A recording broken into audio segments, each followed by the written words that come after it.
एक दिन एक लड़के की मुलाकात एक लड़की से होती है जो आईटीआई कर रही होती है। ऐसे में दोनों के बीच में जान पहचान होती है, दोनों बातचीत करते हैं। लेकिन जब दोनों अपने अपने घर जाने लगते हैं, दोनों एक दूसरे का नंबर आदान प्रदान करते हैं और यूं ही बातचीत का सिलसिला फोन से जारी हो जाता है। ऐसे में वक्त धीरे धीरे आगे बढ़ता है, दोनों एक दूसरे से प्यार करने लगते हैं और दोनों मिलने भी लगते हैं एक दूसरे से। और किसी बात को लेकर एक दिन दोनों के बीच में झगड़े हो जाते हैं और झगड़ा इतना ज्यादा बढ़ जाता है कि वह रिश्ता जो प्रेमिका का था वह खूनी रूप ले लिया। प्रेमिका अपने भाई से बताई, भाई और प्रेमिका ने मिलकर प्लान बनाया और भाई ने अपने एक दोस्त को भी उस प्लान में शामिल किया। और प्रेमिका एक दिन अपने प्रेमी को फोन करके बुलाती है मिलने के लिए। जब वहां वह पहुंचता है तो यहाँ पे तीनों मिलकर उसके साथ कांड कर देते हैं और कांड करके उसको इतना अच्छी तरीके से छुपाते हैं कि ताकि कोई सबूत न बच सके। लेकिन वह आखिर में पकड़े ही जाते हैं। कहते हैं चोर चोरी करता है लेकिन कुछ न कुछ सबूत छोड़ ही देता है। ऐसे में तीनों पकड़े जाते हैं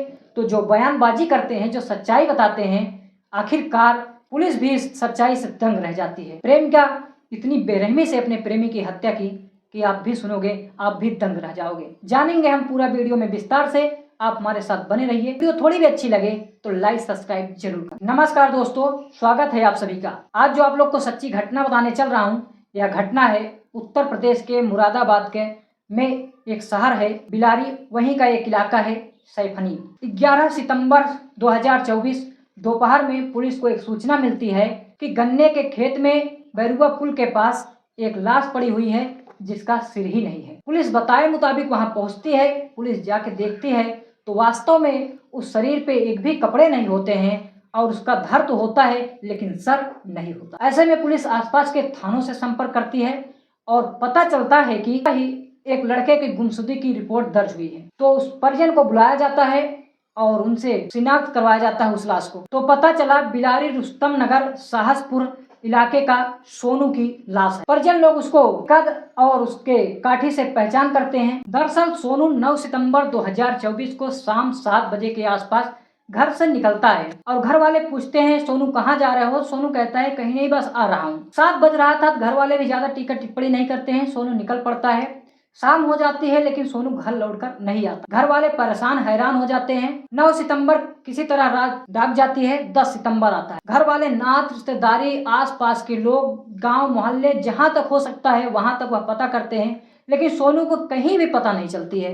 वह 11 सितंबर को जाके बिलारी थाने में गुमशुदगी की रिपोर्ट दर्ज करा देते हैं। सोनू की उम्र बताए 19 साल है। जब गुमशुदगी की रिपोर्ट 11 सितंबर सुबह दर्ज होती है और इत्तेफाक से दोपहर में ही सोनू की लाश मिलती है जो सर कटा हुआ होता है। ऐसे में मामला बड़ा संगीन था। तो पुलिस सोनू के पिता साबिर को बुलाती है और उनसे पूछताछ करती है। साबिर बताते हैं कि मेरे से किसी का रंजिश वगैरह नहीं था, लेकिन मेरे लड़के का एक लड़की से प्रेम प्रसंग चल रहा था जिसका नाम होता है महनाज, जो सैफनी इलाके की रहने वाली होती है और वहीं सोनू का ननिहाल भी होता है। ऐसे में पुलिस साबिर के बताए मुताबिक पहुंच जाती है सैफनी और वहां जाने के बाद महनाज और उसके भाई सद्दाम को गिरफ्तार करती है और उसको थाने ले जाते हैं। थाने ले जाने के बाद उनसे पूछताछ करते हैं तो दोनों वैसे पुरानी जैसी हालत करते हैं, हम कुछ पता ही नहीं है, ऐसे नकार देते हैं। लेकिन जब पुलिस ने अपने तरीके से कड़ाई से पूछताछ करती है तो वह टूट पड़ते हैं और सारा जुर्म कबूल करते हैं और बताते हैं कि हम कैसे उस हत्या की है। पूरी सच्चाई जानकर पुलिस भी दंग रह गई। आप भी सुनोगे दोस्तों, आप भी दंग रह जाओगे। महनाज ने बताया कि हम थे, हमारा भाई सद्दाम और उस भाई का दोस्त था रिजवान, तीनों मिलकर उसका कत्ल किए। और अब सवाल ये उठ रहा है आखिर महनाज और सोनू दोनों एक प्रेमी प्रेमिका थे और आखिरकार प्रेमिका महनाज उसको क्यों मौत की नींद सुला दिया। पुलिस के मुताबिक थावला इलाके में स्थित एक आईटीआई संस्थान है, उसी में महनाज आईटीआई कर रही थी। साथ साथ वह उत्तर प्रदेश पुलिस की तैयारी भी कर रही थी। उत्तर प्रदेश पुलिस का लिखित परीक्षा देती है, रिजल्ट का इंतजार था और एक दिन उसकी मुलाकात सोनू से होती है। दोनों के बीच में जान पहचान होती है, बातचीत होता है। दोनों जब अपने अपने घर जाने लगते हैं, दोनों एक दूसरे का नंबर भी आदान प्रदान करते हैं और बातचीत का सिलसिला जारी हो जाता है। ऐसे में दोनों एक दिन मिलने के लिए आए थे। उसी समय सोनू उसकी कई सारी तस्वीर अपने साथ अपने मोबाइल में खींच रखा और उसे अब बार बार उसी बात से धमकी देता और कहता मिलने आओ, घूमने चलते हैं। लेकिन महनाज उसको मना कर देती और यही जानकर महनाज अब उससे धीरे धीरे दूरियां भी बनाने लगती है। तो सोनू एक दिन गुस्से में आके अपने रिश्तेदार, दोस्त, कई सारे लोगों को उसकी तस्वीर दिखाया और अपनी भी तस्वीर दिखाया। साथ साथ उसने ये भी कहा कि हम उससे शादी करना चाहता हूँ। जब यह बात महनाज को पता चलती है तो महनाज हैरान और परेशान हो जाती है। वह रोने और बिलखने लगती है, उदास रहने लगती है। ऐसे में एक दिन उसका भाई पूछ पड़ता है, आखिर महनाज तुझे क्या हो गया है, तू आजकल बड़ी ही उदास रहती है, क्यों रो रही है।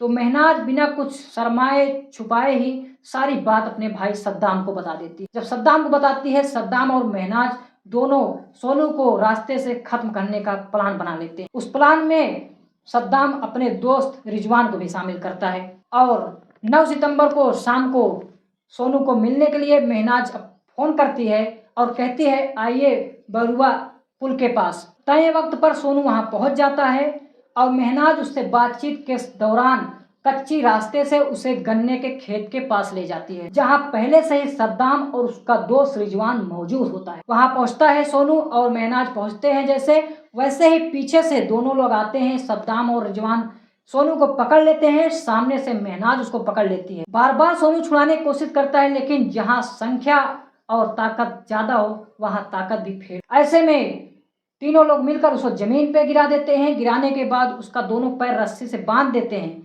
बांधने के बाद महजान उसका दोनों पैर पकड़ती है और रिजवान दोनों उसका हाथ पकड़ता है। भाई सद्दाम जेब से चाकू निकालता है और उसका गला रेतना शुरू कर देता है। इतनी बेरहमी से उसकी गला रेतते हैं, जब तक उसका सर कट के अलग नहीं हो जाता धड़ से, तब तक वह रेतता रहता है और रेतते वक्त कहता है, सोनू तुझसे मैं बहुत परेशान आ चुका था, अब हम भाई बहन बहुत ही सुकून की जिंदगी जिएंगे।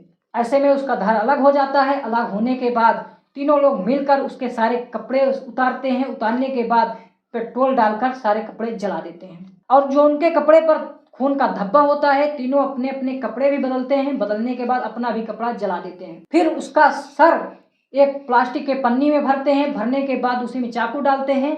डालने के बाद करीब 2 किलोमीटर दूर ले जाते हैं, फेंक देते। और जो सोनू की मोबाइल, महनाज की मोबाइल होती है, सद्दाम दोनों मोबाइल लेके पटक के फोड़ देता है। फोड़ने के बाद उसे भी फेंक देता है, ताकि ऐसा कोई सबूत न बचे जिससे हम पकड़े जाएं। हालांकि वह पकड़े जाते हैं, तीनों बच नहीं पाते हैं और पुलिस उनसे जब पूछताछ करती है तो वह तीनों टूट जाते हैं और सारी बयानबाजी करते हैं।